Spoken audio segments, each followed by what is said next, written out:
Bonjour, nous allons voir dans ce tutoriel comment utiliser une nouvelle fonctionnalité de Miranda qui permet de créer des blocs Scratch personnalisés pour les robots créés dans l'éditeur de système de Miranda. Alors comment ça se passe? Eh bien, on a dans les éléments prédéfinis de l'éditeur de système un nouvel élément qui est interface Scratch que j'ajoute comme enfant du corps du robot.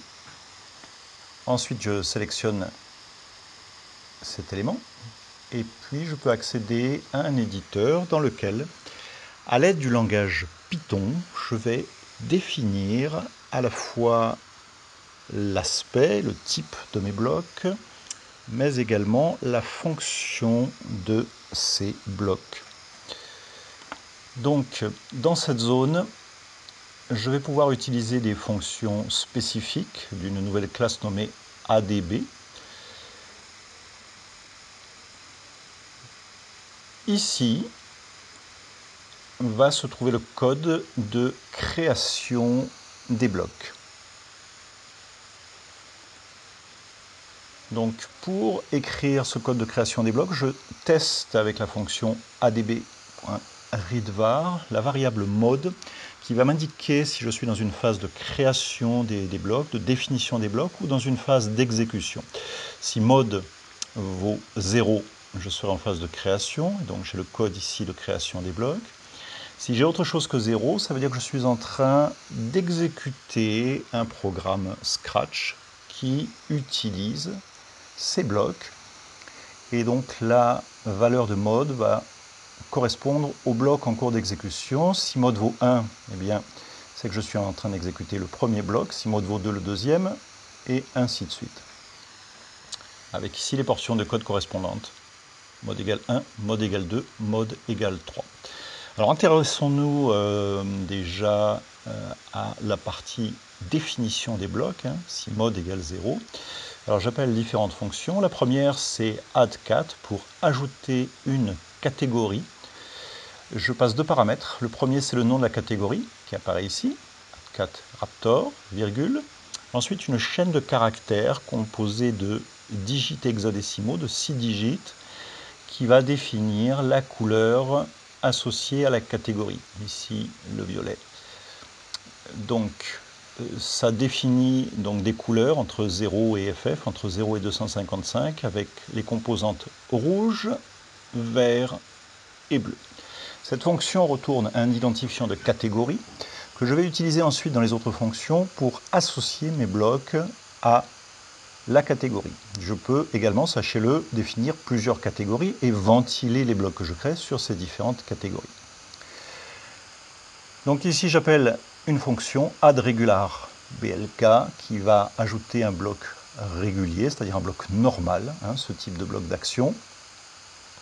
Je passe en paramètre l'identifiant de ma catégorie pour effectivement attribuer mon bloc à cette catégorie.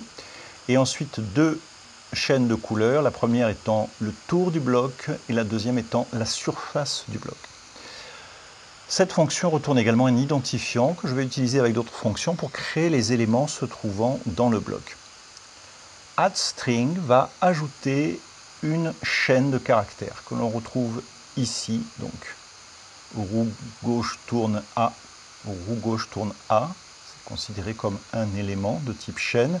Alors ici, vous voyez des petits éléments qui permettent de définir en plusieurs langues les textes ici. Ce n'est pas une obligation, mais c'est une possibilité ouverte. Je définis à la fois pour le français, roue gauche tourne A, et puis de l'anglais, left wheel turns at power. Donc ici, je crée un premier élément de chaîne, donc celui-ci. Ensuite, j'ai la fonction addValue, qui me permet de définir une valeur modifiable. J'ai une deuxième chaîne, % de puissance, roue droite tourne A, % de puissance, roue droite tourne A, et finalement une autre valeur. Hop. Voilà comment est défini ce premier bloc. Ensuite, j'ai la définition des deux blocs retournant des valeurs. Donc addValueBLK, toujours l'identifiant de la catégorie associée, les couleurs. J'ajoute une chaîne à l'intérieur. Effectivement, on voit que là, il y a eu simplement une chaîne.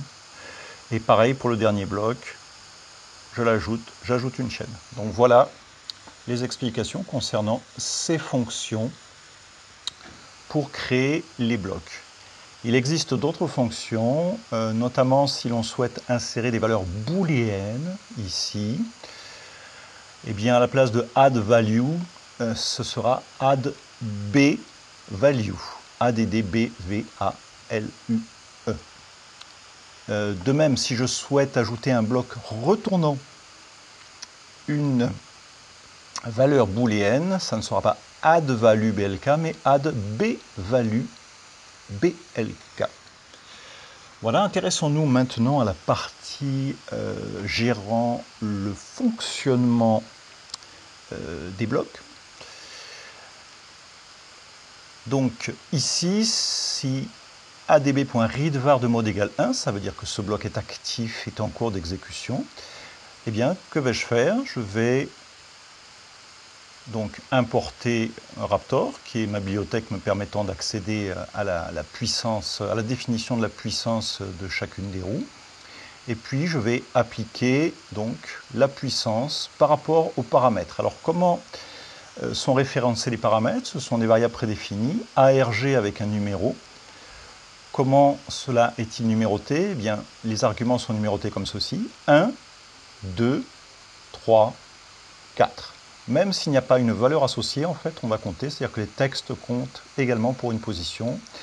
Donc ici, pour la puissance de la roue droite qui se trouve ici, je vais compter 1, 2, 3 et 4, d'où ARG4.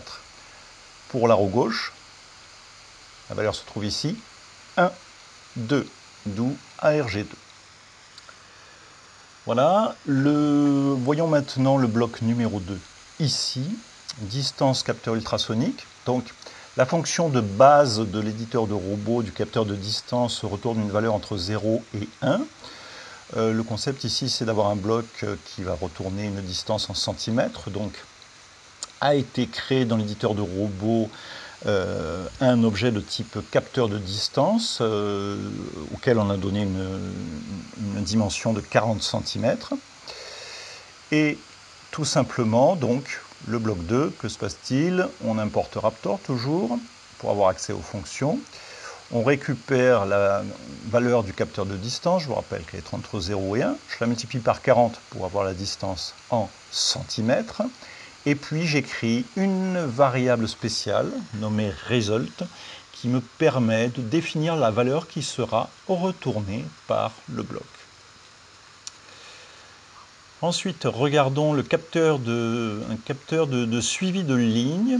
Alors, capteur de suivi de ligne, les fonctions prédéfinies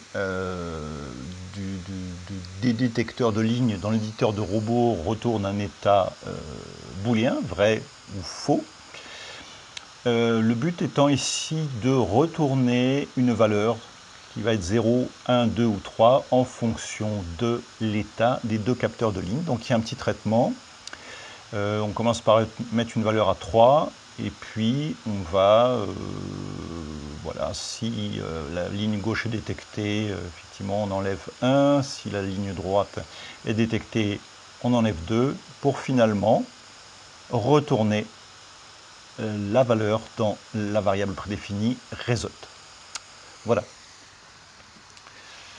Écoutez, merci d'avoir visionné ce tutoriel. N'hésitez pas à consulter la playlist des vidéos de Miranda. Vous trouverez beaucoup d'informations sur différents aspects de Miranda.